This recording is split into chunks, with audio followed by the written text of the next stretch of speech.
નમસ્કાર ખેડૂત મિત્રો, એગ્રીબોન્ડ વતી હું અશ્વિન કલસરી આપ સૌનું હાર્દિક સ્વાગત કરું છું અને આશા કરું છું આપ સૌ કુશળ હશો. આજનો વિડીયો ખાસ ધાણાનું જે ખેડૂત મિત્રો આજ કર્યું છે, કારણ કે થોડાક સમય અમુક ખેડૂતોની ઈચ્છા હતી ભાઈ ધાણા ઉપર પણ આપણે થોડુંક વિગતવાર સ્ટેજ વાઇઝ એક વર્ણન કરીએ કે આમાં કઈ અવસ્થાએ આપણે શું માવજત કરી શકીએ અને ત્યારબાદ ખેડૂત મિત્રો પણ એ જાણી શકે કે ભાઈ આપણે આ દવાનો ઉપયોગ કે ખાતરનો કરીએ તો કેવું પરિણામમાં રહી શકે. હાલ મોટા ભાગની પરિસ્થિતિ એવી છે કે ધાણા જેમનું વાવેતર છે મારા ખ્યાલ પ્રમાણે બધાને 40-50 દિવસની આસપાસ થઈ ગયા છે. ફૂલ અવસ્થા સારી આવી ગઈ છે મોટા ભાગે. અમુક જગ્યાએ 100% જ્યાં માવઠાનું પ્રશ્ન હતો હમણાં 2 દિવસ પહેલા, ત્યાં ક્યાંક ને ક્યાંક ઢળી જવાનો પ્રશ્ન પણ ખેડૂત મિત્રોને રહ્યો છે. ધાણાનું વાવેતર જેમને હતું તો એમને ખાસ બી બહુ ઉતાવળ ના કરવી, થોડી ધીરજ રાખવી, એટલે બહુ નુકસાન ના થયું હોય તો પછી એને આપણે ફરીથી રાબેતા મુજબ ચલાવી શકીએ. અત્યારે જો હું વાત કરું તો આપણે 30 દિવસથી લઈને 80-90 દિવસ સુધીની વાત કરી લઈએ.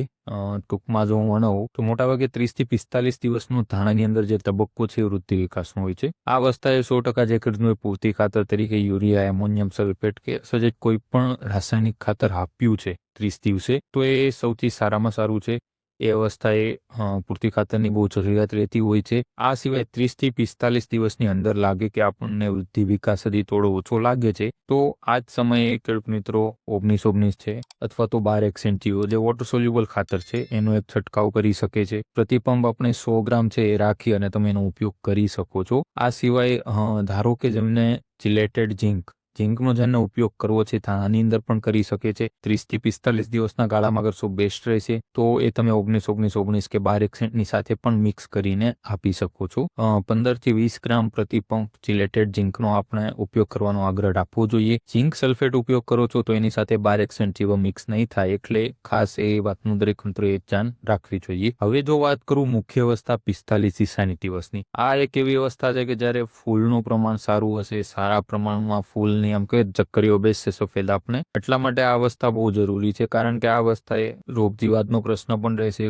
ફૂલ જાળવવા માટે, સારા ફૂલ બેસે એ માટે પણ આપણે પ્રયત્નો કરવાના હોય છે, એટલે આ અવસ્થા બહુ જરૂરી છે. પિયતમાં એવું છે કે તમે 30-45 દિવસના ગાળામાં એક પિયત આપી શકો છો. ત્યારબાદ ફૂલ અવસ્થાની શરૂઆત થાય ત્યારે એક પિયત આપવું. ફૂલ અવસ્થાએ ખાસ એટલું ધ્યાન રાખવું કે જમીનની અંદર ભેજ છે સુકાવો ના જોઈએ, ઓછામાં ઓછું ભેજ જમીનની અંદર રહેવો જોઈએ, જેથી કરીને ફૂલ જે છે સારા પ્રમાણમાં બેસી શકે છે. ત્યારબાદ ફૂલમાંથી જેમ જેમ આપણે દાણામાં પરિવર્તિત થાય ત્યારે પણ પિયત આપવાનો આપણે આગ્રહ રાખવો જોઈએ. ફૂલ અવસ્થાએ જો હું વાત કરું તો ફૂલ અવસ્થાએ 45-60 દિવસે તમે એક તો 052-34 પ્લસ એની સાથે બોરોન 20%, 052-34 પ્રતિપંપ 100 ગ્રામ, બોરોન 20% જે છે આપણે 15-20 ગ્રામ પ્રતિપંપ બંને સાથે મિક્સ કરી અને તમે ઉપયોગ કરી શકો છો. હવે ખાસ ધારો કે કોઈ ખેડૂત મિત્ર એવું છે કે ભાઈ આપણે 30-45 દિવસના ગાળામાં ઝીંક નથી આપ્યું અને અત્યારે આપવું છે તો 15 ગ્રામ જવું ખાલી આની સાથે જ મિક્સ કરીને તમે આપી શકો છો. હવે મુખ્ય મુદ્દો છે રોગ જીવાતમાં. હવે આમાં જો અત્યારે એવું છે માવઠાનું થયું છે એનાથી પણ પ્લસ આ અવસ્થા છે ને ત્યારે ધાણાની ફૂલની ચક્રી બેસે એની નીચે તમે જોશો તો ક્યાંક ક્યાંક આપણને મોલો દેખાતો હશે, મોલો મસી જે આપણે કહીએ છીએ, એનો ઉપદ્રવ થોડો ઘણો ક્યાંક ને ક્યાંક આપણને જણાતો હોય છે. આ સિવાય બીજી કોઈ ચૂસિયા જીવાતનો અટેક પણ આપણે દેખાતો હોય છે. તો ખાસ આના માટે તમે ઇમિડાક્લોપ્રિડ આપણે 17.8% જે આવે છે 8-10 ml પ્રતિ પંપ નાખી અને મિક્સ કરી અને એનો છંટકાવ કરી શકો છો, જે ખૂબ સારું રિઝલ્ટ આપી શકે છે. આ સિવાય તમે થાયોનિથોગ્રામ 25% છે એ તમે ઉપયોગ કરી શકો છો અથવા 75% જે પણ. આ સિવાય ડાયમિથિયોટ છે આપણે જે રોગર કહીએ 30 ml પ્રતિ પંપ આપી શકો, જે પણ તમને અનુકૂળતા રહે મોલો મચ્છીની દવા માટે. પણ ખાસ નિરીક્ષણ કરવું કે જે ફૂલની નીચેના ભાગમાં છે મોલો મચ્છીનો ઉપદ્રવ છે કે નહીં. ત્રીજું જે મુખ્ય આમાં 45-60 દિવસમાં એક જોવા મળશે આપણને એ છે ભૂકી ચારો, પાવડરી મિલ્યુ, કે જે પાન ઉપર ને બધે આપણે શું કે સફેદ પાવડર જામી જશે. એ ભૂકી ચારાનો પ્રશ્ન પણ આ અવસ્થાએ આપણને આવી શકે છે. એના નિયંત્રણ માટે સસ્તું ને સરળ છે સૌ પ્રથમ તો કે સલ્ફર 80%. બેસ્ટ દવા છે સ્ટાર્ટિંગ સ્ટેજમાં આગોતરા રૂપે સલ્ફર 80% જે છે 30 ગ્રામ પ્રતિ પંપ નાખી અને તમે છંટકાવ કરી શકો છો. ધારો કે કોઈને એવું છે કે આપણે કેમિકલી કોઈ સારી દવા શરૂઆતથી જ આપવી છે ક્યાં બે સ્પ્રેમાં, તો પ્રોપિકોનાઝોલ છે તમે ઉપયોગ કરી શકો છો. એ પણ એક સારું રિઝલ્ટ ભૂકી ચારાની અંદર આપણને આપી શકે છે. એટલા માટે ખાસ આ જે દવા છે એનો ભૂખીચારા નિયંત્રણ માટે તમે ઉપયોગ કરી શકો છો. 60 દિવસ બાદ વાત કરીએ તો 60 દિવસ બાદ ખાસ જ્યારે દાણામાં દૂધ ભરાવાની અવસ્થા થાય છે ત્યારે પિયત આપવું બહુ જ જરૂરી છે, કારણ કે આ અવસ્થાએ થાણાની અંદર પિયતની જરૂરિયાત બહુ રહે છે. પિયતમાં જો હું વાત કરું, પિયત બાદ દાણામાં શું થશે કે જ્યારે દાણામાં દૂધ ભરાય અવસ્થાએ લીલા જે હશે દાણા થાણામાં, ત્યારે તમે 0.050 પોટાશનો જે છે સારો એવો સ્પ્રે આપી શકો છો.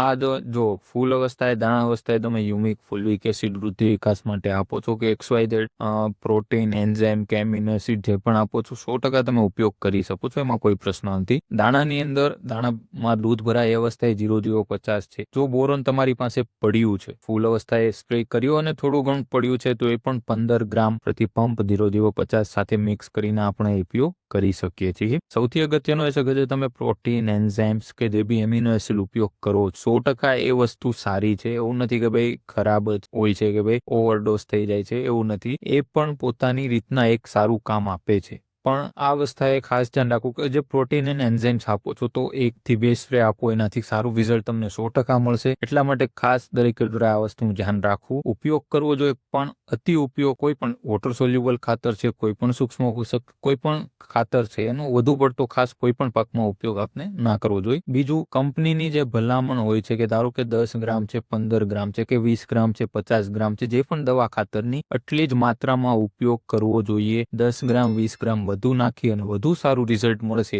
એ લાલસામાં કોઈ ખાસ દવા ખાતરનો ઉપયોગ બહુ ના કરવો. એટલે ખાસ દાણાની અંદર આટલું હતું. આ સિવાય જો હજી ઘણું આમાં રહી શકે છે. દાણામાં હજી તમારે કોઈ પ્રશ્ન આવતો હોય તો 100% એગ્રીબોન્ડના પૂછો પ્રશ્નમાં અથવા તો WhatsApp ઉપર તમે જાણ કરી શકો છો. પ્રયત્ન કરશું આપણે સમયસર બધા જ તરત જવાબ આપી શકીએ. ફરીથી મળીશું આવતા અઠવાડિયે કોઈ નવા પ્રશ્ન સાથે. ધન્યવાદ.